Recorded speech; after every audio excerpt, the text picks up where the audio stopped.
Hello, I'm Alex McLaren. I'm an actor and I've worked as a communications coach since 2002. Now so much business is being conducted remotely, the ways in which we talk, present, build relationships and connect is changing. In this podcast, I want to explore all those issues and prove to you that no matter who you are, you can talk to anyone.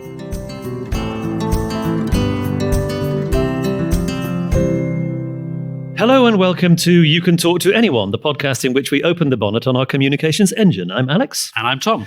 And this week we're going to be talking about swearing for fun and profit. Was that how you jotted down the name of this episode, Tom? So what do you mean by that? Well, first of all, normally these episodes go out without the explicit tag. So do we need to begin with a warning that we're going to be giving specific examples of the kind of language that we're talking about, or are we going to skirt around it? Okay, no, I think we should be even more specific than that. I think we should make an undertaking not to swear. Excellent. And so we're going to be talking about swearing, and we're going to be referring to specific epithets by their, I think we're going to go for F-bombs and C-bombs and what have you throughout. Yeah. And we'll talk about why as we carry on. This is such an interesting subject for me. Yeah, so you're safe to listen to this in the car with kids or in any other environment where you feel like it wouldn't be appropriate to suddenly start turning the air blue. So when I think about it, I guess I'm thinking about all the different places in which this sort of taboo language features in my life. And I suppose I'm conscious that when I go in as a consultant to work with groups at work, I have a different kind of license.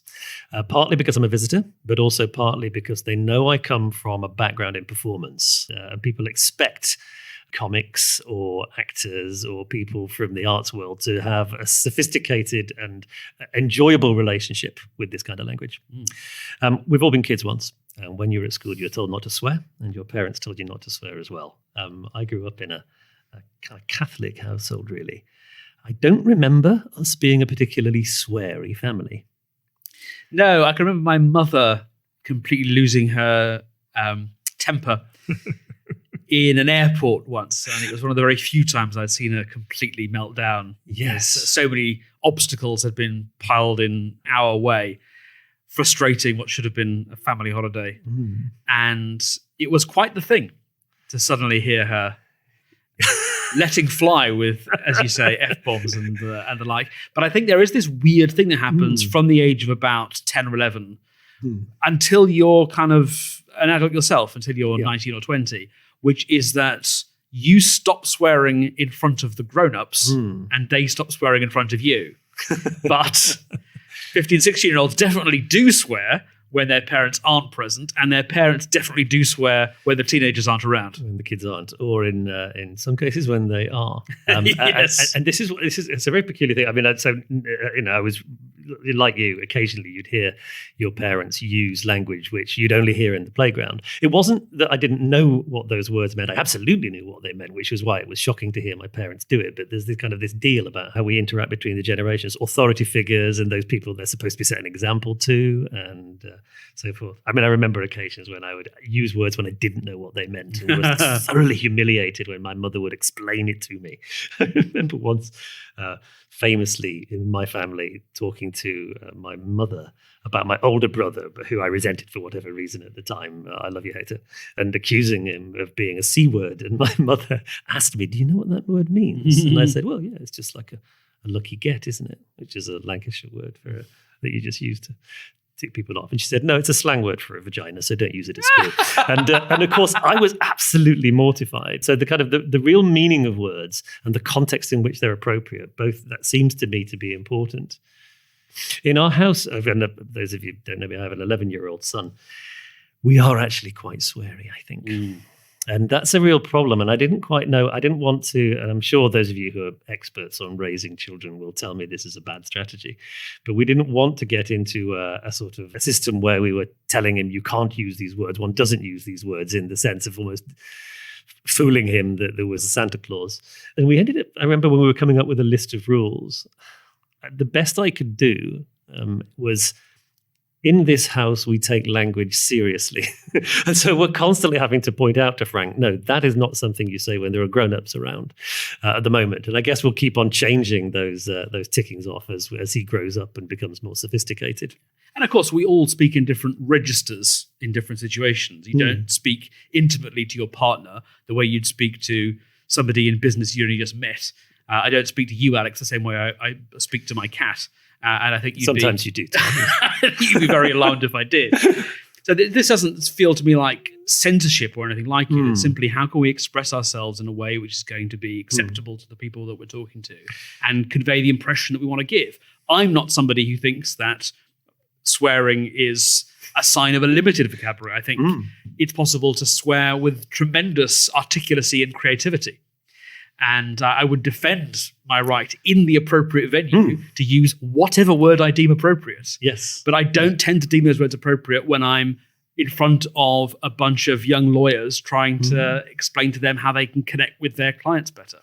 Yeah, it's interesting that. I mean, I think maybe you and I differ to a degree about this, but for very specific reasons. It's funny. I was thinking about who has permission to swear and in what context they have, how they create a context in which they have permission. I think the example that was often given me was that of my in-laws. They're a much more proper family than mine, I would say, than the family I grew up in. And yet one thing that Zoe noticed is that Billy Connolly seemed to be able to say absolutely anything, and they just thought he was wonderful. So what was going on there? And I think there are a number of different things. One, of course, is that Billy Connolly was a total stranger, and so they didn't feel they had the right to upbraid him. Secondly, Billy Connolly was on television and so was very famous and powerful. Thirdly, Billy Connolly was talking to thousands of people who just adored every word that was falling from his mouth. And who are therefore endorsing everything he's saying. And the language is Would Billy Connolly, do you think, have used the same language if he'd have been invited around to your in-laws for dinner? Well, this is it. I don't think he would. I don't think he would, absolutely. But the situation in which he's setting up that persona, telling those stories, I think there are also a couple of other things as well. One is that Billy Connolly is a Scot. And when you're kind of ranking the shocking value of particular swear words, one often finds that they vary differently in different territories. For example, the C word that I accidentally uttered as a child is considered absolutely scandalous in the United States, but in Glasgow is almost a sign of affection. It's virtually punctuation. His ease with it and his familiarity with it. And there was a class warrior dimension to him that he's foregrounding that language as valid and fighting for it. And that is there implicitly, I think, in everything that he's doing. And so I think his accent sort of frees him up a little bit in a way. And as absurd as it sounds, there is a sort of hierarchy of bad language. And there are words which are very much at the top, and there are words which are much more acceptable nowadays than they would have been in my parents' generation, and the generation before that. In Pygmalion by Bernard Shaw, which is all about language and what assumptions people make about other people based on how they pronounce words and what words they choose, there's a riotously funny scene where Higgins has successfully taught Cockney flower girl Eliza how to pronounce words correctly, but not which words to use. And she exits a polite afternoon tea with the phrase, not bloody likely, which on the London stage in the 19th century caused absolute outrage and gales of delighted and or shocked laughter. By the time the film came around, made in, I think, 1964, not bloody likely was no longer going to ruffle any feathers. And so instead, the action was moved to a horse racing event. This is in the musical My Fair Lady. In My Fair Lady, yes, that's right. And Audrey Hepburn yells, "Move your blooming arse," which again caused a frisson through cinemas in the 1960s, but wouldn't cause anyone even to raise an eyelid today. So I think there are words in the sort of hinterland. I'm fairly confident that I'm not going to offend anyone today if on this podcast I were to use the phrase piss off, particularly if I say feeling pissed off as opposed to an injunction that somebody I dislike should go away. And there is a part of one of the exercises that we do with groups of people where I will say maybe even a bit pissed off. And sometimes there is a little frisson around the room, but I'll be I think, on safe ground. No one's going to report me to HR, I don't think, for using that phrase. But you, I think, are more eager than I am to go further than that sooner than I would. Yes. So first of all, I just want to point out that all of Tom's profanities today come under the use-mention distinction. So that he's mentioning the swear words rather than using them in anger or whatever other emotional sense. But yeah, I think that one thing which I think is when I'm working with people about communication, one of the things which people are desperately hungry for is authenticity. And I think people, when they go to work, I've literally had some people say to me, I almost put on a persona like it's a hat. And one way which, as a visitor, I felt I have a certain amount of license to just prod people into maybe a little bit more relaxed and a little bit more personal use of language, which they might use with people who they know a little better than me, is to set a sweary example a little bit, and maybe a little bit earlier. And I don't think I've ever had negative feedback about that. But I wouldn't give that advice for somebody who was doing this kind of work internally in an organization. I think I have a different kind of license, like Billy Connolly, because I'm a visitor and because I'm appointed to lead. And it would be different advice for people who are junior in organizations as a representative of that outfit. In fact, I'd probably say, if you're in any doubt about whether swearing is okay, don't swear. I think is a generally a good rule.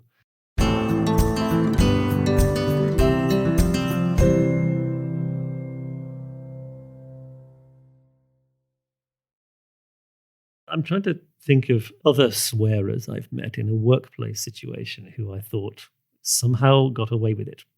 And I've got quite a few examples, actually. I remember when I was probably one of the first jobs I was paid money to do was I was working at an administrative role in just a kind of temping, really, in a civil service division called the British Council. Do you know these guys? They used to be near Trafalgar Square. And there was a unit of people who were all sending reports and programs back and forth to offices all over Europe and the rest of the world. And the guy who ran the department, he was wonderful. He was small, sharp, very clever. And occasionally he would drop the F-bomb in a sort of a passionate argument about somebody he was doing business with, which used to just make us roar with laughter. It was just hilariously funny, and it was very, very occasional. You ever come across this sort of that surprising swearer? Oh yeah, but I think it's noteworthy that this was somebody senior. The seniority matters. Yeah. And like Billy Connolly, he's not answerable to anybody. Yeah. Do you think there is a gendered component to this? Do you think men can get away with swearing more easily than women? And do you think that there is a different connotation to a woman using foul language? I have to say, I don't like that description. Don't even like the term. Yeah, exactly. And we all know what you mean. Using these taboo words. Yeah. The other example I was thinking of as a really good example of a successful swearer was Miriam Margolyes, and who gets licensed because she's mad. Well, there is a degree to that, but is she mad though? There's something intensely kind of complicated that's going on there, and she is definitely very deliberate about what she's doing. And so she lines up with a whole load of those performers who often there's something very kind of delightful and sweet about them, but famously have a mouth like a sailor, which is a term which will go around about women who have got a confident grasp of this kind of lingo. Judi Dench is widely said to have a filthy sense of humour. Exactly, yeah. And again, when I was going through my list of kind of effective swearers in this regard, unlike Billy Connolly, these were all posh-voiced people. Posh-voiced English people who could quite happily play Mary Poppins. But Mary Poppins wouldn't say the kind of things that Julie Andrews would say on set. Okay, I remember when I was at drama school at the Bristol Old Vic, we had this wonderful voice teacher called Francis Thomas. You know the Pixar film Up? Well, the old granddad in that film looks exactly like my old voice teacher. And Francis was an American. He had this just an amazing voice. I mean, he sounded like, it was just delicious. And we all used to tease him. We all desperately. He was a brilliant teacher. We all adored him. And I remember once he dropped some absolutely foul language in a story that just once in the 2 years that he taught us. But it was that very judicious, oh gosh, who not only is it in your range, you know precisely how to be most effective with it because so sparing. But again, it's the authority and that kind of that high status dimension, that understanding of that status dimension that gave him permission, I think. In terms of building relationships, I think it is one of those things that can, if you judge it right, be used to build trust. Because if I am frustrated with the world or annoyed at the way things are going, and I feel free to take you into my confidence and say to you of other people, aren't they... Yes, swear word, then I am saying, I trust you to have access to some very deep and personal feelings about this. I'm not going to pretty this up for you in professional language. I think that's true. I think you're almost giving a hostage to somebody, and there's a huge difference, I think, in using swear words about somebody and using swear words to somebody. If I have the same relationship with that person, and I use those swear words not to describe my frustration with another person or thing, but to describe my frustration with the person I'm talking to. Yes. Then I think things are very different. Yes, I think so. I mean, it's so. I mean, we often. I think it's. I don't know if you know this. That swearing when you bang your foot is. It's thought to actually be quite good for you. Yes, there have been studies which show that one of the ways in which people can deal with pain is to turn the air around scream and shout when you're in labour. And I think that and so that authenticity dimension, I think, genuinely does kind of connect people. I think when we're using it in passion to somebody else, then I think it can be very destructive because it's a weapon in a sort of status battle, I think. And I think it's interesting that it's coming up again. I think we'll keep coming back to it. Sort of sensitivity to the status dimension of your engagement with other people, I think, is such an important part of building strong relationships with them. So I think that if you're using sort of bad language or swear words to play a status game about yourself, then I think that has a different kind of connecting quality. In making friends with the people that you're talking to. One thing which I was thinking of is that so many of the groups I'm working with are international groups.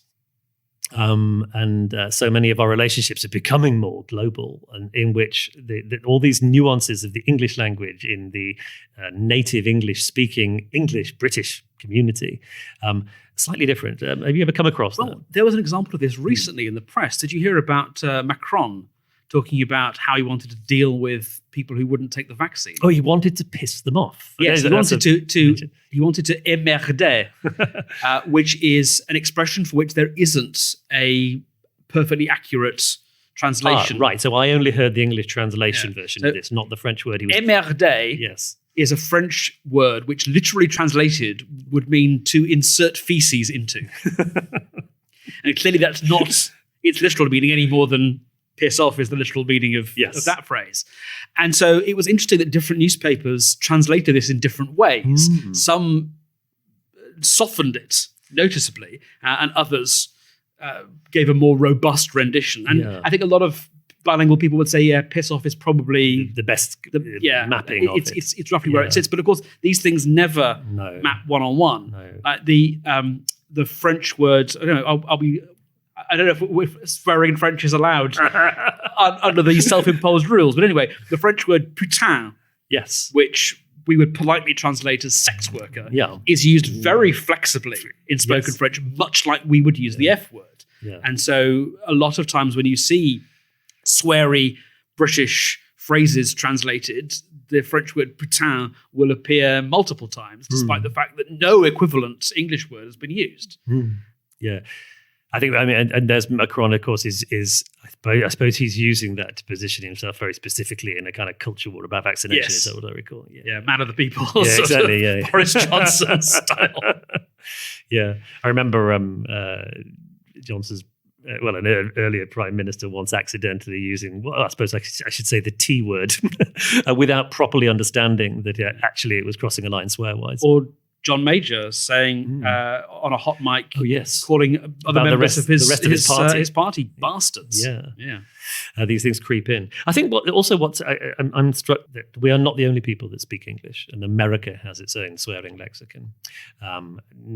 Speaking English language in a native way. Australia and New Zealand as well. But also there's this massive global population of people who are learning English as a second language, as a business language often.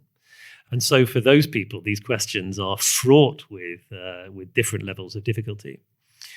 But what I've often found is that they're actually keen to practice their swearing facility, and so that I haven't had to radically change my strategy for those people. Although I'm also very conscious that I'm tiptoeing around. I need to explain myself a lot.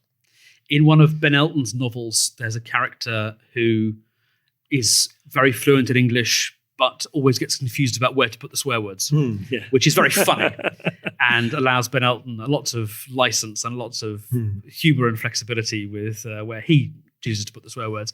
I have, in fact, never encountered this in the wild. No. I think it's made up. And I think once you start once you start to learn the rhythms of a foreign language, it starts to become obvious. There is a rule which I'm now going to misremember, I fear, but it's about where you put the swear word if you're interrupting a word in order to insert it. You can't say unbelieve something-able. Oh, yes, of course. There's only one place you can put it. Yeah, exactly right. Yeah. You and I come from a place of working together as comics, okay? I remember the first summer we were doing a show together at the Edinburgh Festival. It was the first summer they did Big Brother on UK television. And, of course, every time somebody was evicted, Davina, I think it was that season, maybe it was the following year, she'd have to say, "Hello, Big Brother House, you're live on Channel 4, please do not swear." Because, of course, by that point, they kind of all of the were being watched censorship mechanisms had been dissolved inside the house. And in fact, during season 1, they didn't really think anybody was watching them at all. But comics, and maybe even particularly British comics, are people have an appetite everywhere to hear them be transgressive. And so relationships with rules and taboos are necessarily quite flexible and sophisticated for people in comedy. But I think there's a trap there as well. I think it is very tempting to imagine that a funny story you tell about a garden hose will automatically become a funnier story if it is about an F-word garden hose. And so that can lead to people who just swear reflexively all of the time as soon as they're on stage. And I think, like anything else, you do it too much and it has a deadening effect. It loses its power with repetition. So I think, although I would defend my right to use swear words in any environment that I deem appropriate, personally, in order to preserve their power, in order to make sure they still do the thing I want them to do, I want to use them very sparingly. Absolutely, really. Agreed. So we're really interested in kind of your perspective on this. So please get in touch with us if you can think of a particularly effective swearer who you know, particularly in maybe slightly more formal circumstances or work circumstances. And if you can think of examples of people who the pattern and the framework slightly contradicts what we've been saying, we're particularly interested in those examples, so do get in touch. And if you'd like us to come and run a workshop for you, you can tell us whether you'd like this to be a PG workshop, a PG-13 workshop, or even an X-rated workshop. And we'll be happy to work within those constraints. But we do workshops all of the time, both in real life and on Zoom, on things like pitching for new business, giving presentations, building better relationships with clients, success in negotiations, and so on and so on. I'm Alex McLaren. You can get in touch with us at the Spontaneity Shop. Just give us a call on 020-7788-4080 or email info@the-spontaneity-shop.com. And I'm Tom Selinsky. You can also get in touch with me on Twitter @Tom Selinsky. Thank you very much for listening, and goodbye. You have been listening to You Can Talk to Anyone with Alex McLaren and Tom Selinsky. The producer for The Spontaneity Shop was Tom Selinsky. You Can Talk to Anyone is distributed exclusively by Acast.